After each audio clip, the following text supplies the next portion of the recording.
righty, here we are, Wednesday, February 12th, 2025. If you want to get a hold of me, you know the number, 208-535-1015. It's Peaches here, hanging out with you on this very cold day. We talked about it yesterday. We were supposed to get into the minus 20-something wind chills last night, or have minus 20-something wind chills last night. All day today, going to be extremely cold. Make sure to bundle up. Just don't go outside, all right? I don't like the phrase hunker down, but it's what you got to do. I'm glad I work indoors. For those that work outdoors, please try your best to stay warm, and we appreciate you for doing so. Now, I saw this whole Reddit post. This Reddit user found an old job posting from Chicago and Southern Airlines back from 1954. Now, imagine applying for a job and being told you need slender legs and nice hands to qualify. Yeah, that was on the list of requirements for flight attendants back in 1954 to apply for Chicago and Southern Airlines. You also had to be single, between 22 and 28, between 100 and 120 pounds, clear skin, good teeth. My favorite on this list, willing and anxious to please. Gross. Basically, they weren't hiring a flight crew. They were casting a beauty pageant in the sky. Fast forward to today, the main requirement is just putting up with passengers who treat the seatbelt sign like a suggestion. So glad to see we've come a long way since then. So I spent most of this morning making Valentine's Day imaging for this channel, Cannonball.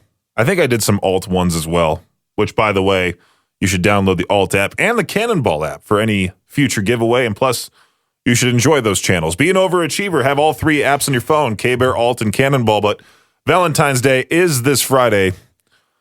I'm not ready for it. I don't think many people are ready for it. According to the National Retail Federation, America is about to drop a record-breaking $28 billion on love. Yeah, that's right. $6.5 billion on jewelry, $5.4 billion on fancy dinners, $2.9 on flowers, $1.4 on greeting cards. People are literally spending $1 billion to say I love you in the laziest way possible by signing their name under someone else's words. And let's be honest, most of that $2.5 billion on candy is going straight to the clearance aisle on February 15th. So if you're planning to celebrate, good luck. If you're not, enjoy knowing you just saved enough money to potentially buy concert tickets, which, by the way, that concert calendar, riverbendmediagroup.com/calendar. I was watching a YouTube short. I forgot exactly what the channel's called. There are two popular guys. They don't say anything. They just stand somewhere publicly. One of them has a sign on their t-shirt that says, hey, do something. You'll get insert amount of money here. I was watching one of those shorts, and in the background, you see a robot just go across the college campus, and everyone was acting like it was normal. But over at Ohio State, students are getting their late-night snacks delivered by robots. Grubhub has deployed about 100 of these autonomous delivery bots on campus, rolling around with everything from pizza to chips, rain or shine, too. And these little guys, they even have customizable LED panels showing off their school colors because apparently even your burrito needs school spirit. So far, it's been a success, which means it's only a matter of time before we see these robots invading campuses everywhere. And I'm just thinking, wouldn't it be easy just to steal the food from one of the robots? There's going to be tons of problems with this. People assaulting the robots, people stealing from the robots. The biggest challenge won't be the technology. It'll be drunk college kids as well trying to ride them like scooters. Peaches Pit Party on K-Bear 101, Idaho's only rock station. I was reading this whole article about how some New York City influencers, this is pretty gross. I hope you're ready for this. I'm just giving you the warning right now. Some New York City influencers are finding the secret to love, dating yourself. Ugh. These influencers, man, they're so full of themselves. Yeah, they're trying to take themselves out on fancy dinners, buying themselves flowers, probably live streaming the entire thing, all with captions like, self-love is the best love. Meanwhile, the rest of us are trying to decide if we have enough energy to reheat leftovers. Imagine sitting at a restaurant in New York, watching some wannabe celebrity clink glasses with their own reflection, with a caption like, to me, the love of my life. Next thing you know, they'll be proposing to themselves, saying, I do, getting divorced from themselves, saying, I just need to focus on me right now. If you're truly happy alone, that's fantastic. But if you're out here documenting your self-romance for clout, you're not dating yourself. You're just desperate for likes, really. I mean, anyway, let's just move on from this. I have nothing else to say. The New Orleans Saints, they hired Kellen Moore as their new head coach yesterday. Moore, of course, last seen winning a Super Bowl as the offensive coordinator for the Philadelphia Eagles.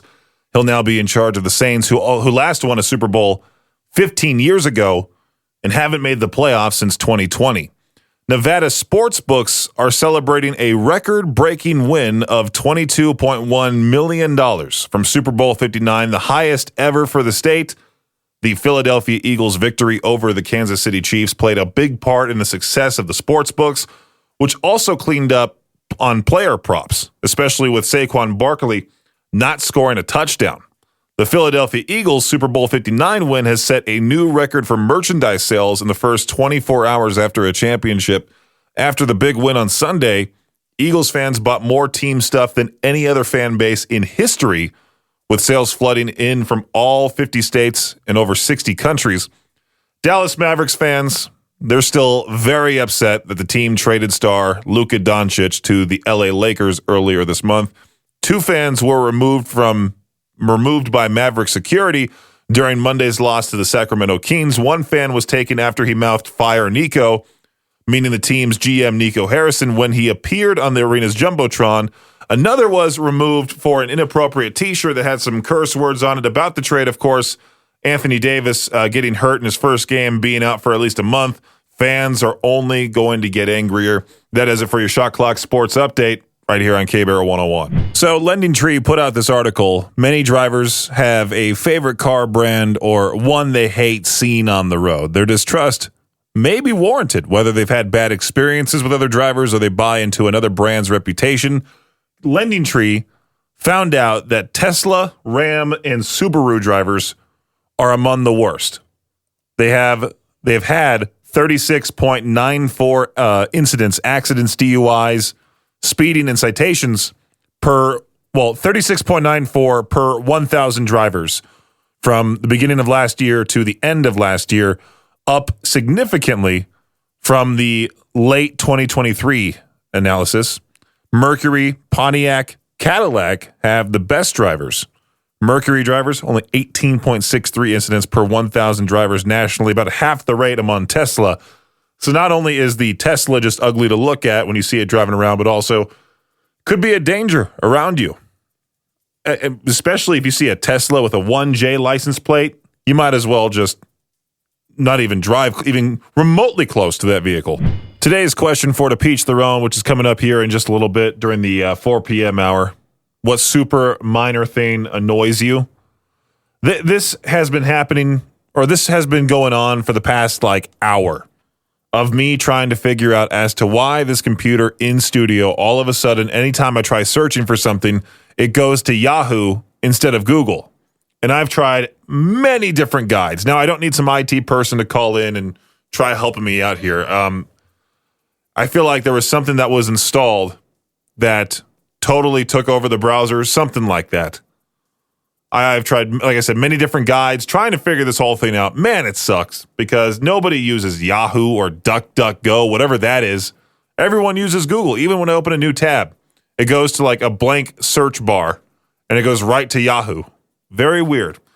So yeah, if you have that answer for today's To Peach Their Own question, what super minor thing annoys you, you can always call in ahead of time as well, 208-535-1015. Peach's Pit Party on K-Bear 101. If you're looking to meet people beyond the screen, Valentine's Day in 2 days. If you're looking to find that special somebody, local entrepreneur Taylor Ann Burtonshaw. I saw this article from East Idaho News. Taylor Ann Burtonshaw has launched Phloi, P-H-L-O-I-I, a brand new dating app that's shaking things up. It's designed for people of all ages, offering a safe, verified space to connect. I believe it's all about just bringing people together. Burtonshaw has partnered with local establishments to help their business by bringing people together in real-life interactions rather than hiding behind a screen. I mean, if you use Tinder, any one of the dating apps, you got to scroll. You not scroll, but you got to swipe. You got to text back and forth, finally set up that first date. This is all just about meeting up in public right away. And I'm glad there's a local entrepreneur doing something like this. It's pretty cool. Phloi, P-H-L-O-I-I. You can read more about it from eastidahonews.com. So I follow this Instagram account that I just recently found out about. I believe it's called Disturb Everything, or that might just be the series that he does. Maybe I don't know his username. I think it's, now that I think about it, CHI Boom, something like that. But he has this series on his Instagram called Disturb Everything. And he plays the most, I would say, annoying song. Not necessarily annoying. I shouldn't say it's the most annoying. I should say it's one of the most annoying songs of all time. I don't know how he found out about this track, but it's essentially a dance track from another culture, but it features a scream that if you were to blast this on any speaker anywhere publicly, you would be kicked out immediately. This is the, I fast forwarded to the scream. I'm going to play it for you right here.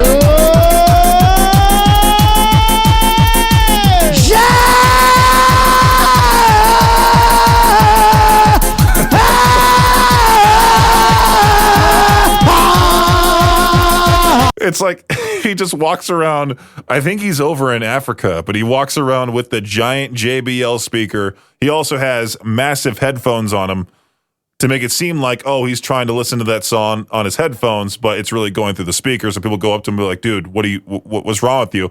If I find out the username, I'll make sure to share it on the air. It's such a funny series. Everyone, every single year when it comes to the Super Bowl halftime show, wants to have some sort of rock or metal act that will never happen. I keep repeating myself saying it'll never happen. I'm hoping I can be wrong, but even if it were to be true, even if for some reason, like, Metallica headlines the Super Bowl halftime show next year, they'll perform with unplugged instruments. It'll be a pre-recorded thing. You'll see, even if they were to perform that, people would still complain about it. Rockfeed was saying the best chance to have Metallica perform at the Super Bowl is next year because it's going to take place in San Francisco, home of the Metallica headquarters, where they rehearse, record albums, etc. And I'm just thinking, like, there's still going to be a ton of complaints. You're still going to have fans that don't necessarily, they'll still refuse to watch it for some reason. And I think Jay-Z is also running it, which I'm not saying he's not a fan of Metallica. I know Snoop Dogg's a fan of Metallica. There's this really bad cover of Sad But True on YouTube that I'm sure you can still find because I watched it years ago. But they would have to lip sync. They would have to have the instruments unplugged like the Red Hot Chili Peppers. It wouldn't be as good as just watching Metallica Through the Never or something like that, or going to see them live. Are they going on tour anytime? I think they are on tour, but they're doing like 3 stops in major stadiums, or maybe that already happened. I'm not exactly sure. I try my best to keep track of all the tours happening, but I haven't heard anything of what Metallica is up to. Maybe this summer they'll announce something. Who knows? If there's anything funnier, or should I say worse, than people freaking out at fast food employees, or those parents who take kids' sports a little too seriously. Now, as a guy who grew up playing baseball first, then basketball from the age of 13 all the way till my second year of college, I've dealt with a lot of games, a lot of different parents in the audience.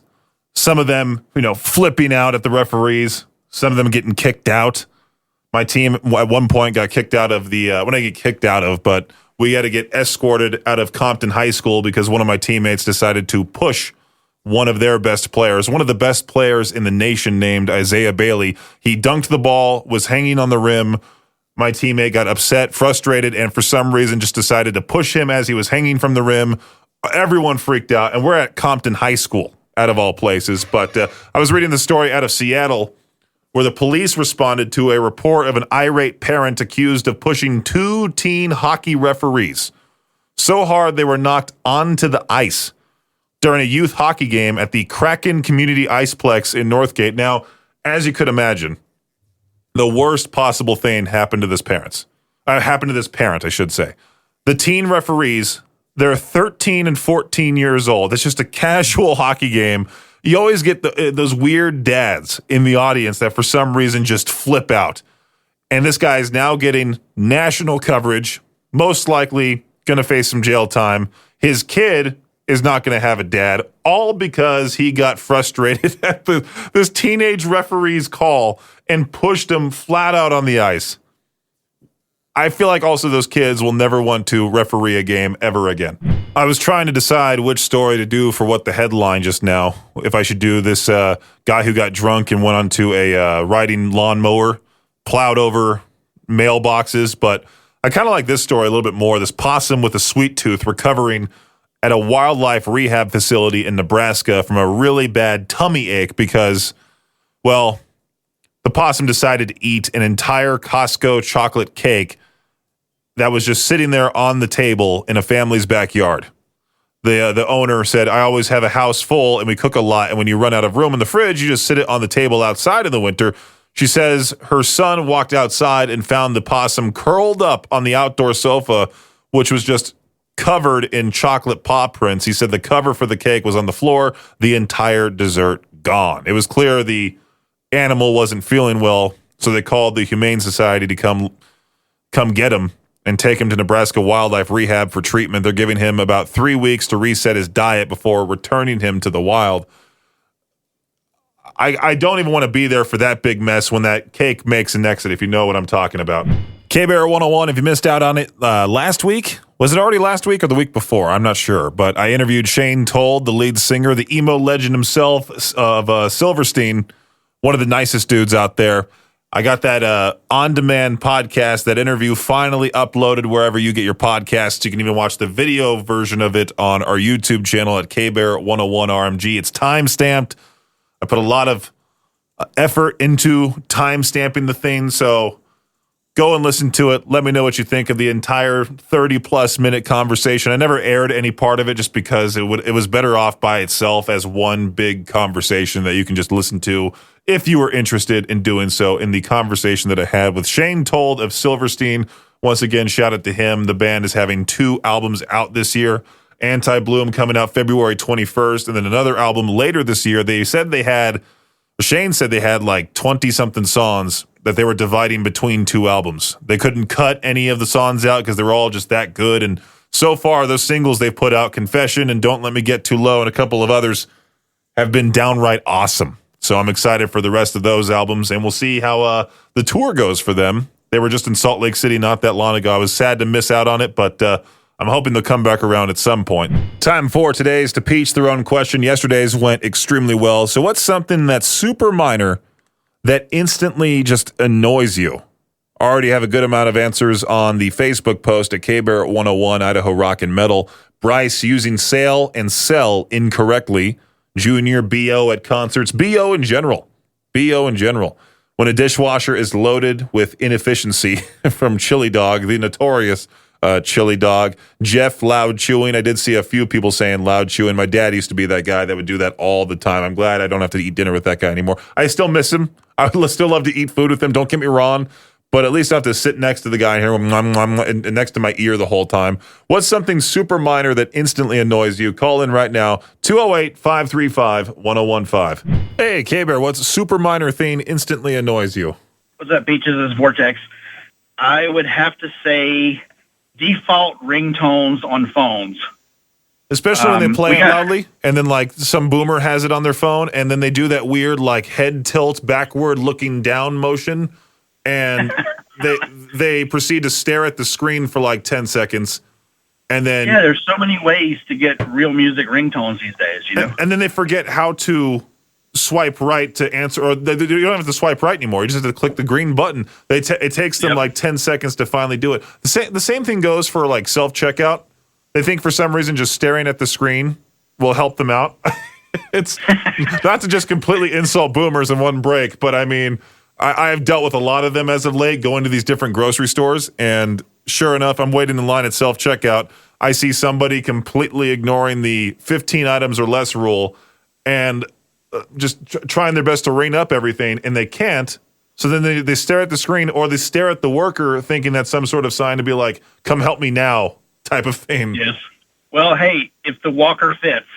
True. Right? True. Some people saying whistling when it comes to my To Peach Their Own question. What's something super minor that instantly annoys you? I forgot Little Russell used to walk the hallways whistling all the time around here. It's gotten awfully quiet in the halls ever since he left. He's now flourishing in Japan, or at least I'm hoping he's having a great time in Japan. He's been dreaming about going there for quite some time. I'm glad he's finally doing so. Captain Zach saying people on their cell phone while driving, not using their blinkers, also being lazy with shopping carts, all are reasonable. Phone calls from Lisa, which I'm definitely not the person to text all that often anymore. I used to text quite a lot, but then I found it extremely annoying, especially if I'm sitting there playing video games and I got to pause whatever I'm doing, pick up the phone, start typing out. Forget it. Just call, get the conversation over with, and be done with it. When grown adults don't push their chairs in. Yeah, another reasonable one. There was somebody that said the words good morning, and I'm wondering who ruined that for them. If you have an answer for it, to each their own, call in right now. Otherwise, I'll just move on to something else. What's something super minor that instantly annoys you? K-Bear, what is happening? When people don't follow the rules of the road on the grocery aisle with their shopping carts, like driving down the wrong side of the road with their shopping cart. I would also say when people like walk in or even walk out, they walk out the entrance door in the exit door, and then they give you that look like, why are you blocking my way type of thing. Yes, the rules of the road apply to the grocery store lanes. Drive down the right side of the road and don't pull out of your lane into the main lane without stopping first. Now, I have to admit, I am that guy that weaves in and out of people at stores because usually, for the most part, there's like some family all together walking in unison in front of me, and then I go around, and then I have to go back around again because there's somebody else in the way. I don't know if I'm just a fast walker or my strides are too long for most people. I don't know. I'm not sure. Hey, K-Bear, what's something that's super minor that annoys you? Hey, when they don't clear the timer on the microwave. Oh, yeah, when there's like 43 seconds left. And you're wondering why the microwave's not working there for a second? I get it, man, for sure. Thanks for listening to Peach's Pit Party, the podcast. If you enjoyed the show, please share, subscribe, and rate the podcast. Peach's Pit Party is hosted by me, Peaches, a.k.a. Brendan Peach, and is a production of Riverbend Media Group. For more information or to contact the show, visit riverbendmediagroup.com. Until next time, Peach out.